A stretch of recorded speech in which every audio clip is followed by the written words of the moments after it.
Hi folks, welcome to another Friday episode of the 59th Minute FPL podcast, which is brought to you by Fantasy Football Scout. I'm Mark McGettigan. You'll find me on Twitter at FPL General. I'm hitting the record button just as the last few pressers are finishing up on Friday afternoon. The Gameweek 2 deadline is tonight, 6:15pm UK time. Don't get caught out, it's 15 minutes earlier than it was last Friday. The deadline is 90 minutes before Nottingham Forest versus Sheffield United kicks off, so we've got some Friday night football to enjoy. Tonight is the night goalkeeper Matt Turner becomes an FPL hero, hopefully. It's a blank game week for Luton and Burnley, which doesn't impact our teams too much. It just gives us less subs in most cases, with the likes of Bayer, Kabori and Nakamba not having a game. I'm hoping it's a blank game week for the Liverpool assets as well, as I don't own any of them for the Bournemouth fixture at home. On today's podcast, I'll round up the pressers, answer listener questions, discuss the captaincy and talk you through my transfer plans and team for the weekend. Make sure you hit subscribe or follow wherever you're listening and leave a review as well. Quick run through of the team news ahead of Game Week 2 in alphabetical order, starting at Arsenal. Timber, as we know, has been ruled out long term. Gabriel Jesus remains out, but Zinchenko should be back very soon, according to Arteta. I think Zinchenko played in a behind closed doors friendly against Luton yesterday or the day before. On the signing of David Raya, Arteta has said we now have two excellent goalkeepers who fit our style. So basically, as FPL managers, we don't really know what's going to happen with the Arsenal goalkeeper position. My guess is Ramsdale keeps his place for now, but that could change in the near future. There's been no updates from Aston Villa at the time of recording. At Bournemouth, Senesi and Aarons are fine, but players ruled out are Smith, Fredericks, Tavernier, Marcondes, Scott, Utara and Cook. Also no updates at Brentford's at the time of recording. At Brighton, everybody is good for Saturday's game. We don't have any problems, according to De Zerbi. There was a few rumours floating about this week on FPL Twitter about Estupinan, but I think that's just the nature of the start of the season. Rumours. But thankfully, De Zerbi has cleared that up and said everybody is fine for Saturday. He had a few comments on Evan Ferguson as well. He said, Evan is another unique player in our team. He's very young and it's difficult for me to decide the first 11. I have to put great players on the bench, but I think he has improved. He still hasn't reached his full potential and he can improve a lot. So most of us would love Ferguson to be an FPL prospect, but I think with Welbeck there and a few others, we're going to see a lot of rotation in the Brighton front line. So at the moment, I don't think Ferguson is an FPL pick. I think João Pedro is the place to go if you're looking for a Brighton forward. Burnley don't have a fixture. At Chelsea, the big news this week, Reece James is injured again. He's always a transfer waiting to have him if you pick him in FPL. Thankfully, I went for Chilwell instead. Game week 1, Pochettino's comments on Reece James, he said, it's not a few days, it's a few weeks. The good thing is it's not a big issue. So we're looking at a couple of weeks probably. So I think if you have Reece James, you bench him if you can, but more likely you probably want to sell him for Chilwell or a Estupinan or someone like that. Also at Chelsea, Pochettino was asked about new signings Caicedo or Lavia. Would they start this weekend? He said, we need to assess them. It's been a stressful few weeks for Moises and Romeu. We don't need to rush them. If they're ready tomorrow, they will be involved. And if not, we will wait a few more days.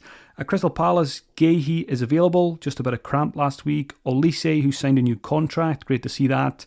He's still out for another couple of weeks. At Everton, Calvert-Lewin got some more minutes in his legs. In a friendly, he is available for selection for Game Week 2. At Fulham, Mitrovic has been ruled out through injury. Is it really an injury or is there stuff happening there with transfers? But he's going to be out for this weekend. Good news for Fulham though, Palhinha has recovered from his shoulder injury and he is fit. At Liverpool, Salah was subbed early last week, but Klopp came out today and said he's had a super training week. If you own Mohamed Salah, I think you captain Mohamed Salah for Game Week 2. But Cheric and Thiago Alcantara are really close to return to action. Luton don't have a fixture. Manchester City, John Stones has been ruled out. So Reece James is out and John Stones is out. Some people have doubts over Gabriel. So Defence is a bit of a mess already in Gameweek 2 for a lot of FPL teams, so lots of defender questions to come later in the podcast. Stones has a muscular issue. There's no time frame on his return. Ruben Dias, initially Pep said he was out, but then he kind of backtracked and said he has a chance of being back. So Dias has a chance of playing in Gameweek 2. Bernardo Silva is a doubt, and Kevin De Bruyne is out long term, probably looking at 4 or 5 months for KDB. At Manchester United, new striker Højlund remains out. Centre-back Martinez trained on Thursday and should be available, so that's good news. At Newcastle, nothing of note. Nottingham Forest, Awoniyi is in a much better place, so we could see him starting games in the near future. At Sheffield United, there was a few concerns over Baldock last week, but according to the manager, he is okay. At Tottenham, Romero is fine after his head knock last week. He's available. West Ham have a fully fit squad, including new signings Ward-Prowse and Alvarez, who are available for selection. And finally, nothing of note at Wolves. So that is your team news wrapped up. Nice and easy, nice and short, ahead of Game Week 2. Before I get into the listener questions, a quick plug for my Patreon. FPL content is my full-time job. If you enjoy the podcast and you would like to support it and me, check out patreon.com/FPL General. There's also a link on my Twitter for that. You'll get iTest podcasts, Thursday night live streams, Q&As, team reveals, and more. Any questions you have about becoming a Patreon subscriber, send me a DM on Twitter.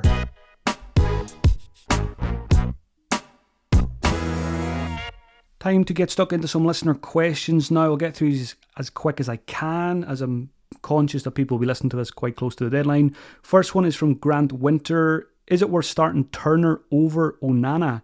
Would love to be able to start him, but unsure if it's a smart move to start a 4 million goalkeeper over my consistent 5 million goalkeeper. So a lot of people with Turner on the bench this week are starting him. I'm going to start him over Johnston. That's an easier decision because Johnston plays Arsenal. People are going to start Turner over Pickford as well because Pickford plays Aston Villa away. I think it's a harder decision when it's Turner versus Onana. I don't like letting ownership come into my thinking, but it's hard to ignore it when Onana is the highest owned goalkeeper in the game, 29.4%. He plays Tottenham.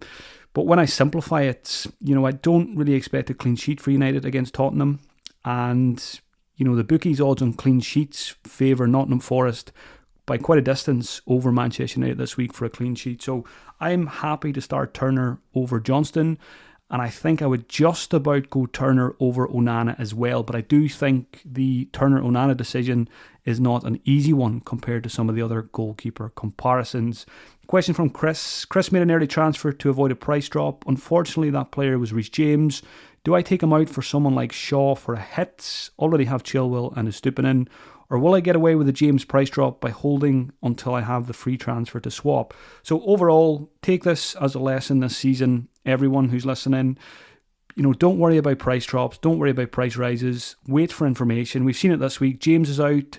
John Stones has just been ruled out. There's no point chasing team value. There's always a solution. Wait until Friday to make your transfers after the pressers. If you do that all season consistently, you'll be absolutely fine. You might, miss out on one or two players in terms of, value and stuff like that. But like I said, there's always a solution. And, your first target is not always the one that scores the most points. Target 2 or target 3, who are a little bit cheaper, could end up scoring more points anyway. So don't stress over price drops and price rises. Wait for information. If I had Reece James in my team now, also Chilwell and Estupinan, what would I do? I guess it depends on who your third defender is. If you've got a decent third defender with a decent fixture this week, you just keep James and you sell him for a free transfer next week rather than taking a -4 this week. If you've got Chilwell, Estupinan, Reece James and nobody else, let's say you've got a Bayer and a Bell who don't have fixtures this week, or if you've got a Stones or a Mings, or if you've got doubts over Gabriel's slightly different because I think Gabriel has a decent chance of coming back into the Arsenal team. So if rather than taking a -4, I would start Gabriel if you have him and hope for the best. But if you have those others I mentioned, Stones, Tyrone Mings, guys who've been ruled out, then you might need to take a -4 just to get 3 defenders on the pitch. I don't mind it in that case, but that's the only scenario where I would take the -4 in that situation. Question from Dave. With the increase in new managers each year, do you still value waiting on transfers to gain more information in the early season, or do you feel a greater need to move early for budget reasons to move players in or out? We kind of covered this in a previous question. I'm always open to making earlier transfers, maybe between Game Week 1 and Game Week 4, because as you've probably seen this week, if you're new to FPL, the price changes do happen quite quickly. Players rise, players drop. I think Chilwell went up. Stones dropped a couple of days ago. So, it prices you out very quickly. And that's why leaving 0.5 or 1 million in the bank to begin with is quite sensible. And it does make things easier. But my style of play hasn't changed. I'm still very patient. I'm banking my transfer this week. I don't feel like I need to rush to get any players because of price changes. So I'm still very much waiting for information. And this week just really reinforced that for me. So much can change in the space of 4 or 5 days. I'd much rather still having that free transfer by the time I get to Friday. If I miss out on the target, so be it.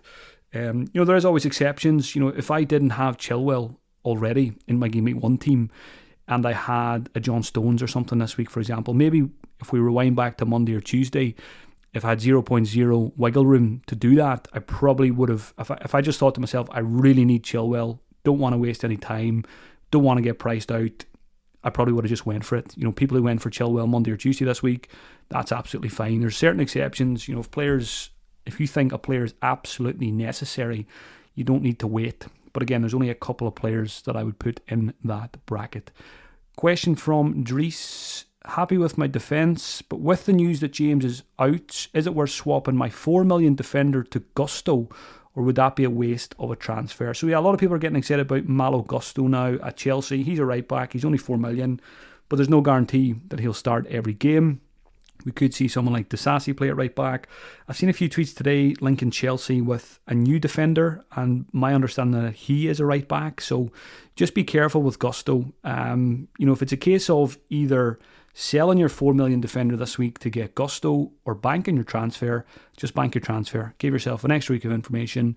You're probably not going to use Gusto in your starting 11 anyway in Game Week 2. So my advice on Gusto is wait and see, wait for more information. Transfer window still open, so there could be a few more signings there for Chelsea. Question from Rich. If I unfortunately have Gabriel and Stones, should I swap out for someone like Henry or go early on Trippier? So again, for me in my book at the moment, the top two defenders, Chilwell and Estupinan. If you already have those two, only then I would start looking at someone like a Rico Henry. I do think Rico Henry was the standout 4.5 million defender Game Week 1. Lots of chances created. I think 2 big chances. He got the assist.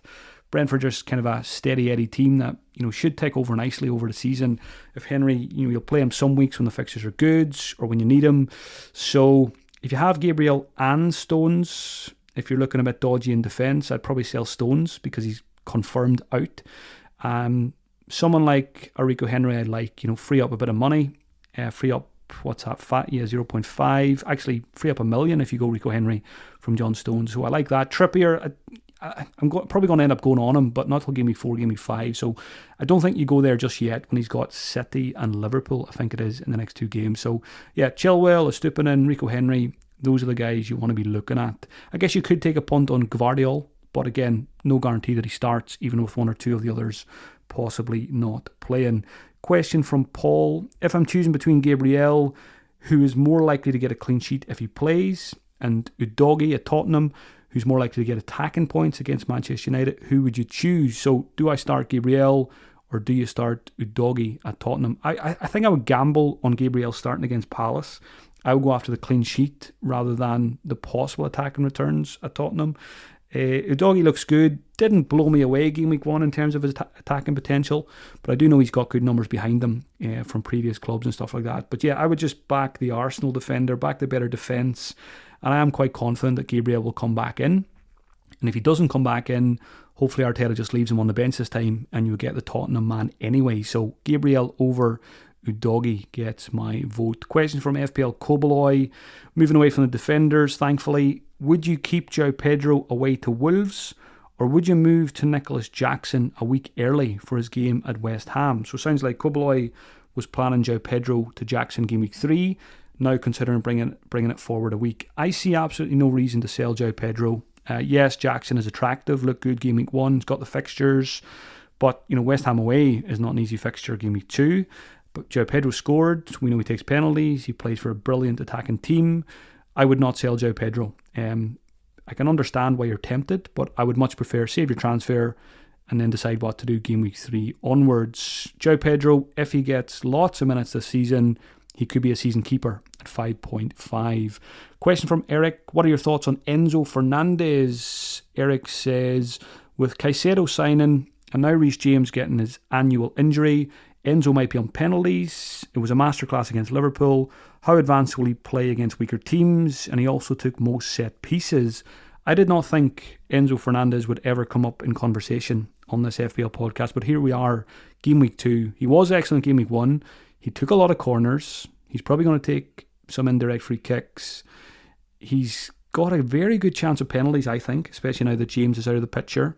So, and again, if Caicedo's going to be protecting the back four, if Lavia is there as an option as well, we could see Enzo playing closer to goal. So at 5 million, I think I'm going to be adding him to the watch list ahead of game week 3 if he performs well again this weekend. So keep a very close eye on him. Now that Reece James is gone as an option as well, that's an extra Chelsea spot we can use for someone like an Enzo. So yeah, I am going to keep a very, very close eye there. And I think he could emerge as an FPL option, which, like I said, I didn't think would be the case. Next question is from Nick Grounds. Should I transfer Foden out for one of the 6.5 options like Eze, Matoma, Bumo, Diaby or Solly March? Or is it worth holding a transfer for greater clarity? Foden's a really tricky one. I had a lot of questions on Foden this week. What do you do if you own him? Obviously, you didn't pick him in game week 1 just for one game week, but there's other options that are very, very tempting. Foden, I think, played 90 minutes midweek as well against Sevilla in that ridiculously timed game. Right between game week 1 and game week 2. But yeah, I'm really conflicted on this one. I'm trying to put myself in the scenario if I own Foden. I probably would fall on the side of my usual strategy, keep him for one more week, extra week of information, 2 free transfers, then maybe a bit more surgery game week 3. But I've seen a few people go from Foden to Maddison this week. Yes, it's not a great fixture against Manchester United, but Maddison's probably going to be a long-term hold. I think that's absolutely fine. You could even go Foden to Luis Diaz or something like that, punt on the Liverpool fixture against Bournemouth. And then the other players you mentioned, Eze, Matoma, Mbumo, Diaby and Solly March, are all really attractive FPL picks. So I wouldn't stop anyone from selling Foden this week if you're concerned about his game time this weekend, if you think he gets 60-70, if you think there's a chance he's benched. Why not just use your transfer? Maybe if you see it as a problem, fix the problem early and get yourself a 90-minute player. I certainly do like the Maddison move, even though it is Manchester United this week. But yeah, Foden's a tricky one. I think there's no right or wrong answer here. You could just keep him one more week, hope he starts against Newcastle. Again, not a great fixture. But I think I would. Again, this is why I didn't go there game week 1, because he's a player you always end up thinking, right, should I just sell him now? Because he becomes a bit of a headache. So maybe I would just fix the problem and go somewhere else. Question from Jen. If we have the double up of Rashford and Bruno, should we drop one of them? Or should we wait and roll the transfer and see what happens game week 2? For context, I have only one Arsenal midfielder and no Salah. So you're probably not going to be able to get the Salah from Rashford or Bruno unless you've got a very healthy bank account. If you've only got one Arsenal midfielder, I don't think that's a huge issue.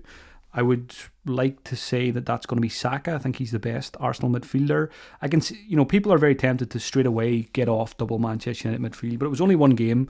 Never read too much into one game. So I think the best advice here is, and this is what I'm doing, keeping Bruno, keeping Rashford, hoping for a better performance against Tottenham. But if it's not a better performance, selling someone like a Bruno if he blanks to Maddison game week 3 when Tottenham's fixtures game week 3, 4 and 5 are really good, to me is the best approach. So I would give them the Tottenham game, give yourself an extra transfer for game week 3, and then we can decide what to do with another week of info. Question from Chris Duke. If I've got no headaches for game week 2 and a team that's very well set up for game week 3, would you swap Rashford for Salah and captain him? I've got 3.5 in the bank. We could all do with some of your cash, Chris. Well done on being able to keep that much in your bank in game week 1. Maybe had this in mind for game week 2. Could bring Rashford back for the Forest at home game in game week 3 with the transfer. I wouldn't advise taking a hit to get Salah. Maybe if you think he is the best captain, you could argue that a hit's fine to get him. But in that case, you probably should have just picked him in game week 1. If you're like Chris and you've got 3.5 in the bank, Rashford to Salah captain. If you think Salah's the best captain this week, I think that's absolutely fine to do so. You've got the luxurious you're in the luxurious position of having the cash and having the option to do that. And like you said, you could always get Rashford back afterwards. Those kind of moves always have the potential to blow up. You could get Salah, he could blank, Rashford could do well. But again, who would I rather own this week? Salah at Bournemouth or Rashford at Tottenham after Rashford's disappointing performance game week 1? The answer is Salah, especially if you've got the armband. So let me know if you go ahead with that Chris, and I hope it works out for you. I say I hope it works out for you. I don't really, because I don't own Salah, but you know what I mean. If you go for it, I hope the FPL gods are good to you and that you don't get stung too badly by the transfer. Question from Ryan. As a De Bruyne owner, I'm looking at replacements this week in this order. Number 1, Luis Diaz, potential captain. Number 2, Maddison. Number 3, Foden. It's funny, we had a question here about selling Foden, and here's Ryan thinking about buying Foden. My advice would be, I probably wouldn't buy Foden. I really like Maddison as a long-term pick. I also like Diaz as a short-term pick. You've got to weigh it up. Do you want to go for the short-term Diaz against Bournemouth and then maybe move him to Maddison afterwards, or do you want to just go straight to Maddison? The kind of manager I am, I would just go straight to Maddison, get that spot locked in your team, and then the next transfer you make can be something else. Rather than going Diaz this week, then Maddison. If you go Maddison straight away, you can then maybe get yourself one step ahead the following game week. Final question this week is from Jeff Lucas. Is Ollie Watkins a viable captain option? Yeah, I think he is. He's at home to Everton. That's a good fixture for any attacker. But he's not a better captain than Salah or Haaland. I would probably put Saka ahead of Watkins this week as well. I'm going Saka as my vice captain with Erling Haaland captain. So that tells you Watkins is probably third in my pecking order of armbands this week. But if you're struggling for captaincy candidates, if you don't have Salah, if you don't have Haaland, if you don't have Saka, chances are pretty slim that you don't have any of them. But if you don't, for some reason, then Ollie Watkins is absolutely fine as a captain at home to Everton.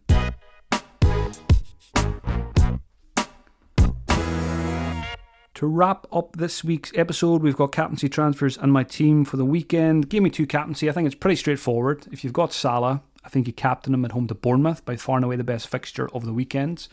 And Erling Haaland, if you don't have Salah, is the next best at home to Newcastle. I will be on Erling Haaland, and like I said, it's going to be Saka, I think, as my vice captain. In terms of transfers for Gameweek 2, there was nothing I really, really wanted to do. I'm very interested in James Maddison, but I'm quite happy to wait until Gameweek 3 for that one. Give Rashford and Bruno another week to perform. And if they don't, it's an easy move from one of them to Maddison. In terms of my team for Gameweek 2, I'm going to start Turner over Johnston because he's got a much better fixture. I'm going to bench Gabriel and I'm going to play Shaw. I was tempted to gamble on the start for Gabriel, but I just think on current information, I don't need to take a chance. I'm going to hope now that Crystal Palace score against Arsenal, whether Gabriel starts or not. Hopefully I don't need him from the bench. I'm going to play Luke Shaw instead. I'm not expecting a clean sheet for Manchester United either against Tottenham, but at least I know Luke Shaw will play. So give me the player that's going to be on the team sheet, and that's the player I'm always going to put in my starting 11. So my team is looking like Turner, Chilwell, Estupiñán and Luke Shaw. Midfield of Saka, Martinelli, Bruno and Rashford. And up front, Erling captain, Ollie Watkins and João Pedro. Good team on paper. Hopefully a good team in reality. Best of luck for the game week, folks, and have a great weekend. I'll be back with another episode on Monday at midday to look back on the action and to preview Game Week 3. Thanks for taking the time to listen. I really appreciate it. If you're not interested in the Patreon stuff, you can buy me a coffee instead at buymeacoffee.com/FPL General. Any support there is very much appreciated. Talk to you on Monday.